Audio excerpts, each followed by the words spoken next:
demos were extra fragrant today. Hey, Kevin, thanks for coming. Great. So, Chef Kevin Tien is a busy guy. He's probably been all over the media, at least my media that I follow. He's executive chef at Moon Rabbit and the owner and executive chef of Hot Lola's. And again, these are restaurants that are at the Wharf and downtown, and you should come on if you're, you know, it's like the cherry blossom tourists are gone, so come on into the city and eat some really good food. That's where I live. Today you're going to be doing... Hi. Are you on? Testing, testing. Yeah. All right, everyone hear me all right? Amazing. So today, so what a good segue to start off with spices, because at Moon Rabbit we make a lot of our own like spice blends. I'm a big spice guy. At Hot Lola's, a lot of our chicken sandwiches. We do like Nashville style fried chicken sandwiches with just like varying levels of heat. So we make all our spice blends in-house, which include a lot of the spices you see up here today. But one of our things that is constantly rotating our menus, finding different life forms by kind of changing the ingredients slightly, is a curry. So today I'm going to just show you guys how to make a really quick curry. It's one of those things I grew up eating. I think when a lot of people think about curry, you think about like, the curry you get from India. And you know, going from like south to north India, there's hundreds and hundreds of variations. And I think one of the cool things about food in Vietnam is Vietnam being like very like southeast but still central to Asia. We touch a lot of countries because we're such a long country. So we're able to pull a lot of influences from everywhere, including India, Thailand, Cambodia, and even like North Vietnam, there's like a lot of Chinese influence. So really, that's just an excuse for me at Moon Rabbit to do as many different food items as I can. All right. So we're used to getting curry from a jar. You don't really want us to do that, do you, Chef? No, you can't. You know, there's a lot of like brands out there that have like mastered it. That's why it's in a jar. My food's not in any jars. But really, you know, I love the process of just like making curry itself. It kind of like fills your house with like such like a beautiful, fragrant aroma, and it kind of like draws you right into the kitchen of whoever's cooking it. It's almost like in a cartoon, right? Usually like someone's cooking a pie, and like, that smell as the ham is like, come here, sit down, come eat the food. So I'm going to just show you a couple really easy steps, and you can make your own curry at home. We make our own curry powder. It has a lot of coriander, star anise, mustard seeds, fenugreek, and 4 other spices, which I can't remember because I haven't made it in a long time. I have a bunch of great cooks like young Forrest over here who makes these spices for me. And then these spices are great to have in your cabinet because if you have a friend like Tim, he'll come to your kitchen and borrow all your ingredients. All right, so a couple things that I have up here to show you that like you can make like a really awesome, healthy vegan curry. But just so you know, when you're doing today's tasting, my curry over there is not vegan. It has a little bit of shrimp and a little bit of like chicken stock that we use because we do like a master flow stock in our restaurant. So there will be samples. Chef Kevin's got his own table when you guys go around. So you get spice buns from Chef Ryan and tasting of spiced rice, and we'll get curry from Chef Kevin. Pretty good. There's a question? Yes, will we get a recipe? Absolutely. Okay. I'll send you my email. We can make that happen. Yeah, kxt1731@gmail. And if you didn't get it, you won't get the recipe. And when you make a curry, Chef, how long can you could freeze it? How long, does it depend on what the liquid you're using? I think a lot of times I love like meal prepping. Not for me because I eat terribly, but everyone else in my house eats pretty healthy. So anytime I make like a stock, I love freezing things like little like pint or quart containers.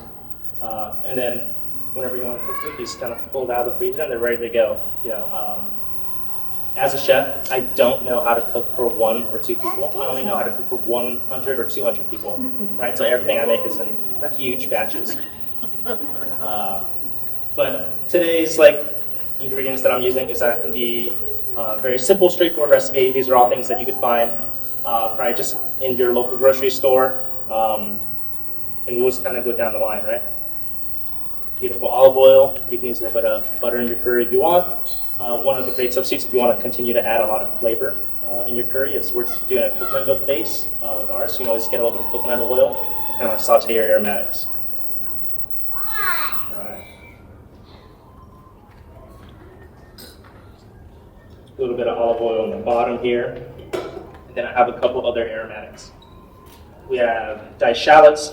You can use onions. Hot pan. It's sizzling, so it sounds like I know what I'm doing up here. And the smell just hit me. What about you?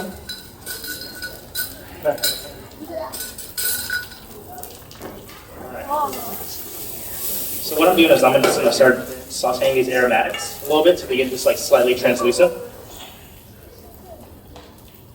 A little bit of fresh minced garlic. And then this is a little bit of fresh ginger. Because today's theme is what? Fresh take on tradition. Fresh take on tradition. Exactly. I keep my ginger in the freezer. Is that a good Exactly. thing? One thing, you know, who here is on TikTok? Well, your kids are too young, don't get off of TikTok. But, you know, I've seen like a lot of different hacks where like you can grate a lot of garlic, grate a lot of ginger, and then like freeze it in ice cubes. So you always have readily available like these things to like dishes. My mom, for example, loves to get a bunch of like grated lemongrass and grated chilies, you know, and then that way she like keeps like little packages in the freezers when she's cooking. Everybody getting that now? Oh, yeah. Oh, yeah. Can anybody in the crowd smell this? Yeah. Oh, beautiful. All right. And then a lot of the curries you talk about, like there's different colors, right? There's a red curry, green curry. A lot of those colors actually come from the various chilies that you use inside of it. So today, our curry is a red curry base. So here we actually have a little bit of red chilies. So these are Fresno red chilies, and we actually combine it with ginger and garlic, and we ferment it to give it a nice, like, spicy, fermenty flavor. Who here eats like sriracha? Yeah, Crowd. right? So sriracha is actually a fermented chili. So they start off with a lot of garlic and chilies. They mash it up. They put it in a barrel and they let it ferment. So it uses like bacteria to really like change the flavor of it. And then it goes through various stages. So that first part of just like the chopped chilies and garlic, that's sambal ole. And then you take that, you blend it, you add a little bit of vinegar, then you have sriracha. So I think it's great what that company is doing with kind of just using the product in its form in various stages to sell. Super smart. We're adding our chilies.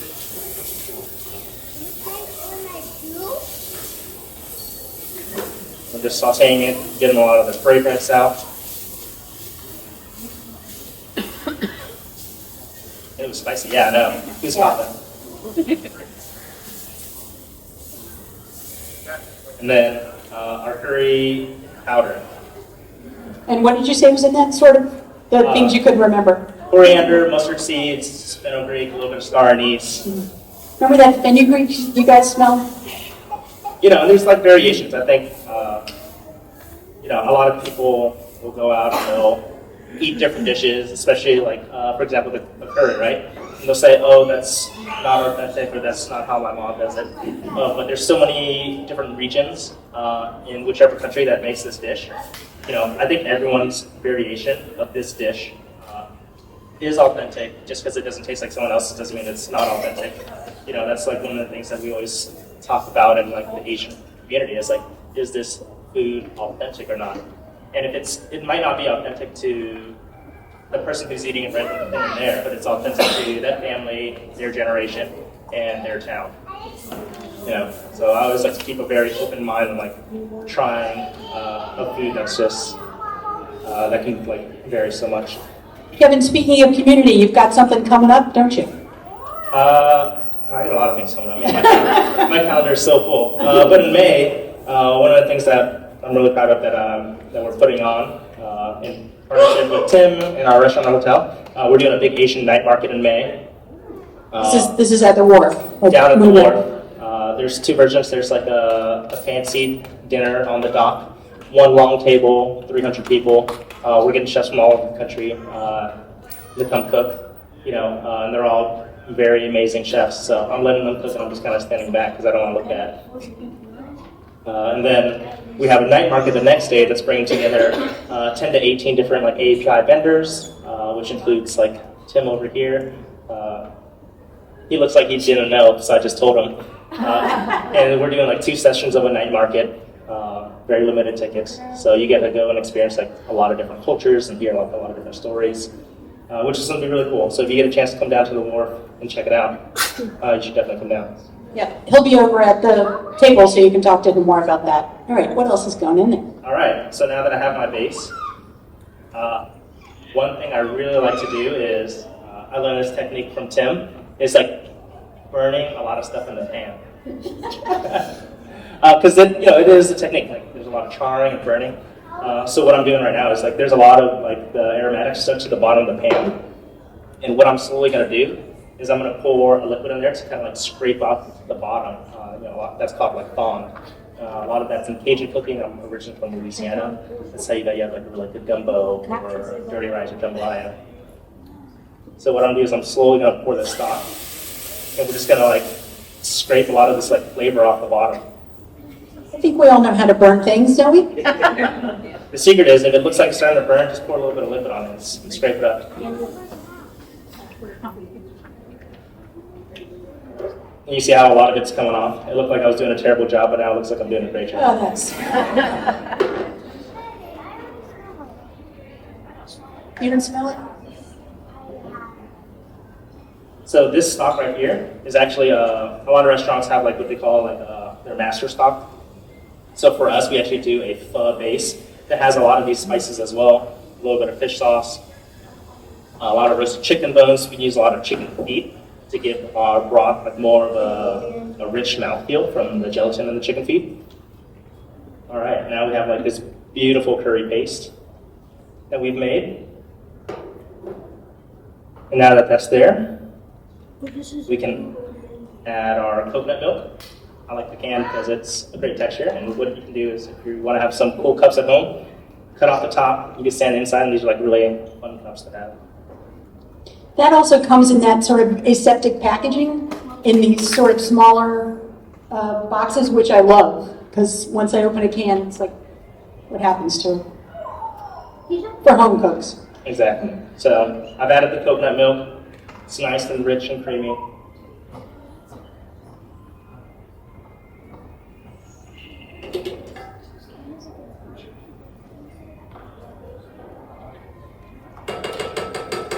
Pretty color too.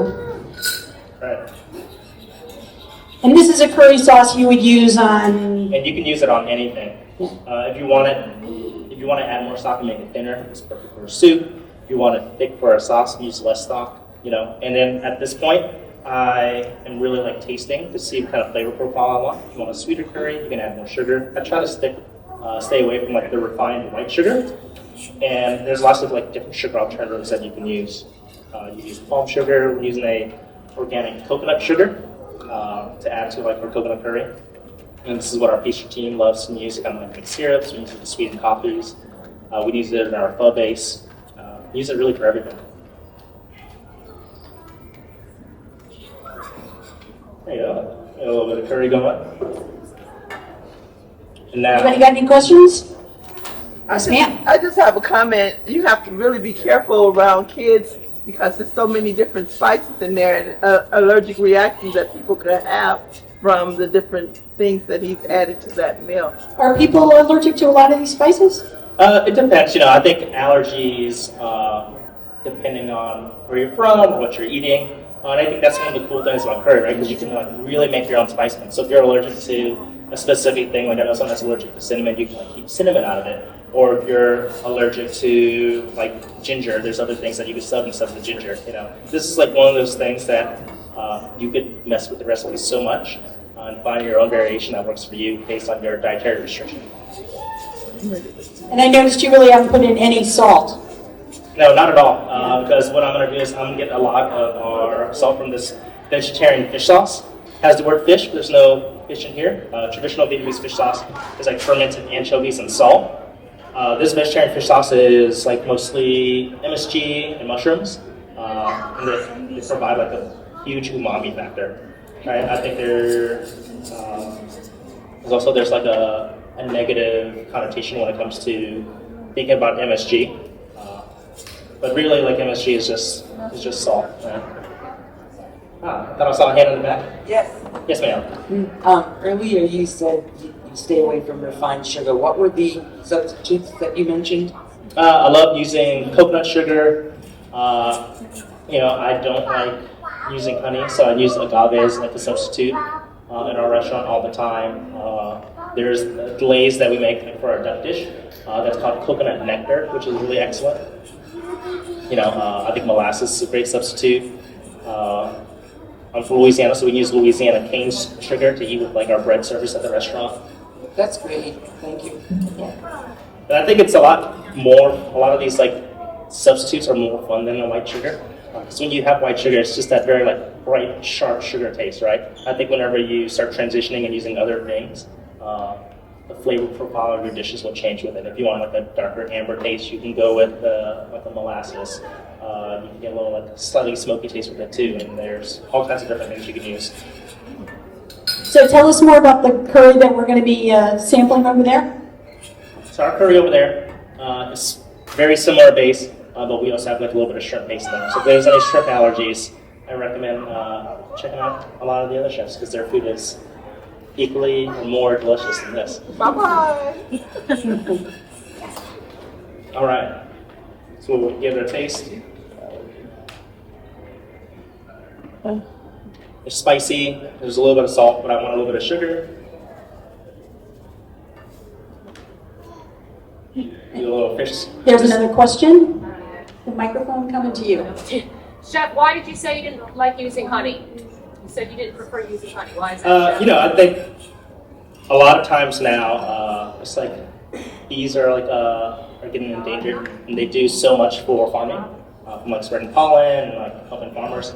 So I think a lot of people use honey so much that the honey that you guys have is actually not even like real honey anymore. It's actually mostly like corn syrup and a little bit of honey, and it's like fake honey. So if you ever like go to the store and you see like raw honey from the Catskills in New York, that little jar of honey will be like $60 because it's a lot of this honey is like not even real anymore. Oh, also, hi Daniela. If you guys get a chance, please visit Colada Shop down at the Wharf. We partnered, and she's made an amazing empanada based on my grandma's recipe. Whenever you purchase the empanada, a portion of the proceeds goes to AYUDA, a nonprofit organization that helps with a lot of like immigrant and refugee like rights. So it's a great organization. We're supporting a minority woman-owned business as well.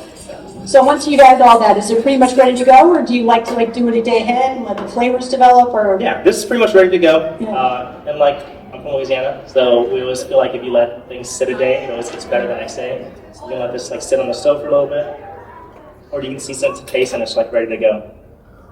A little acid. Yum. Any other questions? I think we need to get going with the rest of the show. And that's it. We have a curry. We're done. It looks great. It smells really, really good. Also, if you use salt, I'm not a spokesperson, but I recommend Diamond Crystal Kosher salt. Yeah, for a while I couldn't really find it, but it's back on the shelves now. The only reason I say that is most recipes, if you look online, it's based off of Diamond Kosher Crystal salt. If you use any other kind of salt, the granules are different. So if you use a tablespoon of iodized salt, it's going to be twice as salty. So there's actually a ratio, right? So if you see a recipe that says 1 tablespoon of salt, actually use half of that if you're using iodized salt. All right. So thank you, Kevin, very much. And thanks to Chef Ryan. And thanks to the chefs who are judging, Chef Tien, Senior, and Forrest. And you'll be heading over, I guess, it's a shortcut that you should really take. So go out that door, head into the Gold Cafeteria, and start tasting. Thanks for coming. Thanks, y'all.